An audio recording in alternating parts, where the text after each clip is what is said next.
আমাদের এই দাবি পূর্ণ না হয় তাহলে আমরা লাগাতার এই কর্মসূচি চালিয়ে যাব। আমরা জাতি গড়ার কারিগর। হ্যাঁ, আমাদের সাথে অবশ্যই মস্করা করেছে, কারণ আমরা এটা এখন দাবি নিয়ে আসি নাই। এই দাবিটা আমাদের অনেক আগের, এবং তারা এটা মেনেও নিয়েছিল, কিন্তু তারা আমাদের সাথে সেই প্রতিশ্রুতি দিয়েছিল যে দিবে, কিন্তু সেই প্রতিশ্রুতিটা তারা রাখেনি। এজন্যই আমাদের দেওয়ালে পিঠ থেকে গেছে, এবং মূলত এজন্যই আমরা স্কুল বাদ দিয়ে আমাদের এখানে আসতে হয়েছে।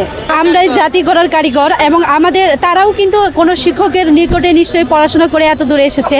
সাউথ টাউনে হোক আপনার স্বপ্নের আবাসন, আগে দখল পরে মূল্য পরিশোধ। কিন্তু তারাই আমাদের সাথে কি করছে, ছত্রভঙ্গ করছে, এবং তারাই আমাদেরকে এই দেওয়ালে পিঠ ঠেকিয়ে দিয়েছে, এবং আমাদেরকে আমাদের রক্তাত্মচার করছে, শিক্ষকদের উপর অত্যাচার করছে। এটা আসলে কোনোভাবে মেনে নেওয়া যায় না।